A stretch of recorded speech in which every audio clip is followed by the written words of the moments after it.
The 2024 schedule was released yesterday, so in today's video, I'm going to be going by game and saying whether or not the New Orleans Saints are going to win or lose each matchup, and we're going to give our final record prediction for the first time for the 2024 NFL season. But before we get into all of that, I need you guys to lock us in and subscribe today because watch parties are back, baby. We're going to be live for every single Saints game, giving play-by-play, analysis, news, and updates throughout the game, an hour before in a pregame kickoff, fun little thing, and then afterwards in a post-game show. So I encourage you to lock us in, subscribe today, so that way you can join our awesome watch parties.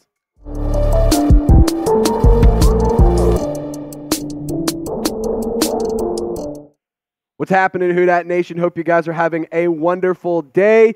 In today's video, like I said, we're going to go by each game and whether or not the New Orleans Saints are going to win or lose. And then at the end of the video, I'm going to give my final record prediction. But just to kind of set the scene for you and just so we can kind of all be on the same page here, here's some schedule notes for the 2024 season for the black and gold. New Orleans is actually tied with Atlanta for having the easiest strength of schedule. Say that 10 times fast. They will play in 3 primetime games, 2 of which are Monday night, 1 of which is a Thursday night game against the Denver Broncos and Sean Payton returning to the Superdome. And then on top of that, we have 8 games versus opponents that had winning records last year. And on top of that, 7 playoff teams, obviously, 8 games because you played 2 against a divisional opponent and the Saints did not win the division. That's where the numbers are off. So don't jinx it, Who Dat Nation. If you want the black and gold to make it back to the playoffs for the first time in a handful of seasons, I need you to hit that thumbs up icon and like this video. It's been 3 years. I want to make the postseason, and I want to see the Saints make a run in the playoffs under Klint Kubiak alongside Dennis Allen and with all of the players on the team. So like the video, and let's get this thing going. I do believe that the Saints are going to kick off week 1 against the Panthers with a W. I think that the Panthers are going to be a better unit than they were last year. However, week 1, I do believe that the Saints are the better team just right off the bat. And then when you get to week 2, I think that that's going to be where you get your first loss, actually, against the Dallas Cowboys. It's at Dallas, so you're going to be playing in Arlington. And I think that the Cowboys are a decent team. This might be one of those weird games where the Saints can walk away with the win and have a crazy thing happen. And also, I kind of had the same thoughts for this Eagles game as well. It was kind of tough. I feel like you could win both of these games, you could lose both of these games, or you could split them. But I honestly just went with my gut, and I said I feel like they're just going to play sloppy for a couple games. It's going to take a minute for Klint Kubiak to get his offensive system into the mix, and so maybe it'll be a little bit slow against some better opponents, but then you play against the worst opponent in the entire NFL, and that is the Atlanta Falcons. Like the video if you hate the Dirty Birds. I'm never going to predict the Saints to lose the Falcons. That's just a principal value. It's a core value. That's something I will never do, so Saints are going to win that one. And then Monday Night Football against the Kansas City Chiefs. I do have the Saints losing at Arrowhead. I mean, it just feels like that's just going to be the just perfect situation for Patrick Mahomes to win. Taylor Swift will probably be there. Travis Kelce will be there. I mean, it's going to be an absolutely electric game. Derek Carr returning to Arrowhead for the first time since leaving the Raiders. So that'll be a fun matchup, but I just think that the Chiefs are going to come out on top. And here's the thing. You cannot let these first 5 weeks derail the entire season. Sure, in the first 5 weeks, we're all going to be kind of hitting the panic button, if you will, if we're 3-2. And I'm going to just be transparent. I'm not going to worry too much if you come out of that stretch 3-2. Because 2 of those wins, your only 2 wins, are against divisional opponents. So you're already doing okay in the divisional race. I'm not really worried about getting a wild card spot in week 5, week 6. I'm worried about winning the division at that point. So you have to win those NFC South games. If you're going to win any of them, beat your divisional opponents. And guys, if you want to make some money throughout this entire football season, I encourage you to do so with Prize Picks. It's not gambling. It's not sports betting. It's daily fantasy sports made easy. And Prize Picks is the #1 DFS app in North America. There's a reason that it is #1 in North America, and there's a reason that a lot of big-time celebrities are using Prize Picks as well. So you just pick more or less based on the projected stats for various players and various different stat types. And then you just pick more or less and boom, you win some money. So PrizePicks does have some pretty cool stuff going on with the NBA, with the NHL, MLB, and even esports. But I wanted to hone in on this season-long projection. So I have Kirk Cousins in the Atlanta Falcons. I'm projecting less than 4,099.5 yards. I just can't project the Falcons to do anything good. It's just, again, a core value. Christian McCaffrey, I'm going to take him for more than 5 receiving touchdowns. It feels like he's good for one of those almost every single game, so give me the more on that. And then C.J. Stroud absolutely lit it up last year. He has more weapons with Stephon Diggs. He has Tank Dell healthy once again, so I think that he's going to get more than 26.5 passing touchdowns. So if you want to fade my picks, if you want to tail my picks, I don't really care. Just do it with PrizePicks. Go to prizepicks.com/CLNS and plug in that promo code CLNS for a first-time deposit match up to $100. If you tuned out or if you skipped that part of the video, here's the deal. PrizePicks, $100 deposit match. Link is in bio, link is in description, link is in the comments section. So check it out. Go get started today.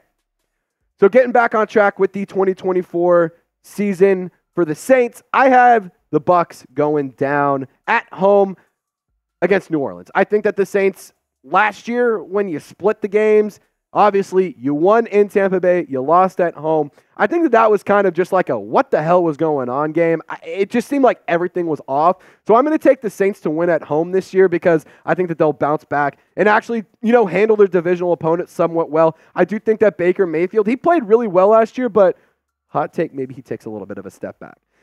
Number 1 game this season, in my opinion, at least in the first stretch of the season. Sean Payton's coming home, baby.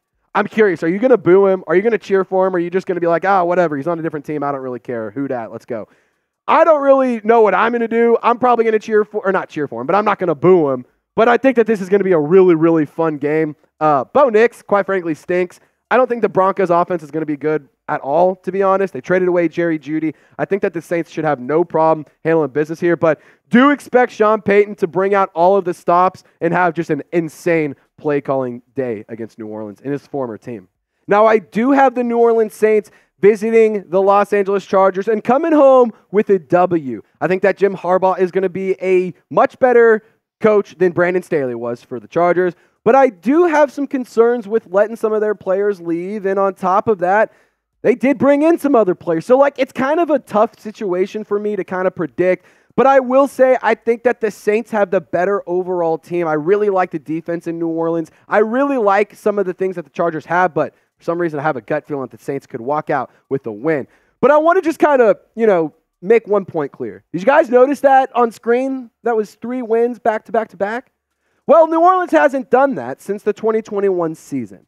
Since the beginning of the 2021 season, nonetheless. The last time that the Saints did that, it was when they went 3-game win streak, in 2022 in weeks 15 through 17 against the Atlanta Falcons, the Cleveland Browns, and the Philadelphia Eagles.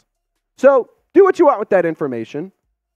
Saints need to go and have a 3-game win streak. You got to do it once. Is that too much to ask for? Really? I feel like it's not. But I want to ask you guys this question really quick. Who wins the NFC South? Just type S for Saints, F for Falcons, P for Panthers, or B for Buccaneers. I swear to my mother's grave, if I see one F for the Falcons in the comment section, I might blow a gasket. Just kidding. I'm just trying to have some fun. All right, so in Week 9, I do think that you're going to take down the Panthers in Carolina. Again, I like what Bryce Young can do. I like what the Panthers have done this offseason. I think that they've been, kind of under the radar and had some sneaky good moves. But I'm also not sold that they're going to be an absolutely amazing team, just flip the switch right off the bat. So I am going to have the Saints sweeping the Panthers this year, and then I'm also going to have them sweeping the Falcons. Again, I will never predict the Saints to lose to the Falcons. That's a core value. But I also think that, hey, Kirk Cousins, sure, he's a good quarterback, but he's 35 years old, coming off a torn Achilles. Who says that he's going to be back to what he was a season or 2 seasons ago? I'm just not necessarily sold that the Falcons are going to be an absolutely great team. I really like some of the weapons they have. I question the Michael Penix pick. I don't know why they haven't boosted their defense up a little bit more, but I'm not predicting the Falcons to beat the Saints this year. The Browns, I will say, I think is going to be a loss this year because here's the thing. Jim Schwartz and that defense are absolutely stellar. I think that the Browns are a very, very good team, and I think that they're a very well-run team. They have a lot of talent on both sides of the ball. They traded for Jerry Jeudy this offseason. And on top of that, I just think that they're a team that plays with a lot of grit and plays with a lot of toughness. And here's the deal. Even if they do not have Deshaun Watson in the mix, you still have a very deep quarterback room with Tyler Huntley and Jameis Winston as well. And who knows Saints offense better than Jameis Winston? Obviously didn't play a ton, but still.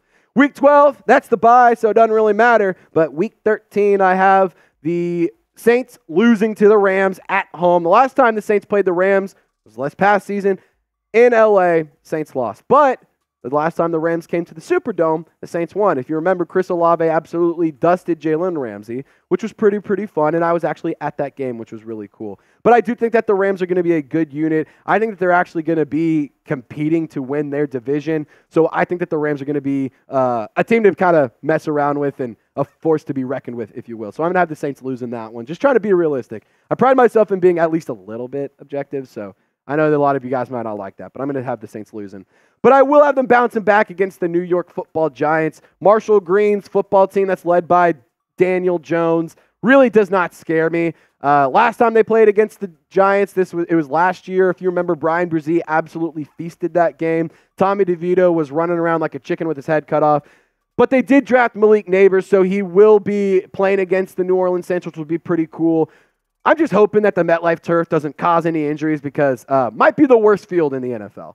The Commanders, I do have them going down against the New Orleans Saints. I think that Jaden Daniels' return to Louisiana will be a very packed game with a lot of energy, but I think that the Saints will come out victorious. I like Jaden Daniels. I like what the Commanders have done this offseason. They're a team that's been making a lot of moves and been very active, and it's pretty much a completely different team than we saw last year, but I don't necessarily know if they're going to be insanely better, but I do think that the Saints will be able to hold their own against the Commanders.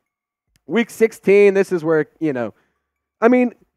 what the hell, Roger Goodell? Like, that's such a middle finger. That was such a planned thing. You can't convince me otherwise. You're playing in Lambeau Field on Monday Night Football in December. Are you freaking kidding me? Like, you can't make that shit up. Like, I will say this. Last time the Saints played in a really, really severely cold weather game, it was in Cleveland and the Saints won. But come on, man. You're just F you, Roger Goodell. That's all I got to say about that one. We're going to probably lose that game, but hopefully we win. Hopefully we don't collapse like we did this past year. Raiders, week 17. Mitchell Renz, you're going down. The Saints are going to kick the teeth out of the Raiders, and I absolutely believe that. Derek Carr versus his former team in the Superdome. I kind of wish this game was a little bit earlier in the season just because, maybe it would mean more for both teams because let's just say the Raiders or the Saints aren't really playing for a playoff seeding, or they're not really in the hunt, or maybe they are playing for a playoff seeding, and it can be really dramatic, both teams trying to earn their spot in the playoffs and in the postseason. I think this could be a really fun game.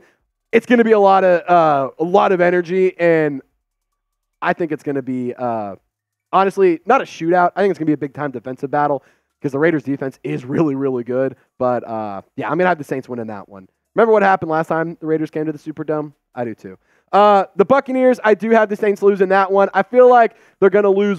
They're going to split with one team in the NFC South, and I just don't believe that it's going to be the Falcons because, again, my core values. And I also don't believe that it's going to be the Panthers because I'm just not necessarily sold that they're going to be a great team. I think that they might be an okay team, if you will. So I do have the Saints going 10-7 this year, which to me makes the playoffs. Last year, you went 9-8. The Bucs went 9-8. And you were tied for the top of the division. The Bucs made it to the playoffs on a technicality and because the tiebreakers and how all those things ran out. So I do think that the Saints, if they go 10-7, will win the division. And I will say this: if you miss the playoffs 4 straight seasons, 10-7 should at least get you a wild card spot. But if it doesn't, if you lose a division and you don't make the playoffs, Dennis Allen, your seat is scorching hot. It's not red hot. It is scorching hot. To be quite honest, there's no excuse. You have an easy schedule. You have easy opponents. Figure it out. You have a late bye. There's no excuse to not have a better team this year. You have a great offensive coordinator in Klint Kubiak, a great play caller in Klint Kubiak, and on top of that, you have a lot of offensive and defensive weapons. So I want you guys to let me know what game you're most excited for. You can't say divisional game, so I don't want to hear Falcons, I don't want to hear Bucks, and I don't want to hear Panthers. I could see a lot of guys being excited about the Broncos and the Commanders games for Sean Payton and Jaden Daniels to come to the Superdome, but I want you guys to let me know what you're most excited about for this season in which game. And as always, thank you so much for tuning in to today's video. Thank you for joining along in my rambling. I know it's kind of all over the place today. It's been a long couple of weeks here at Chat Sports, but hey, we keep things moving. So don't forget to subscribe. The off-season content is not slowing down, so lock us in, and y'all stay golden. We'll see you next time.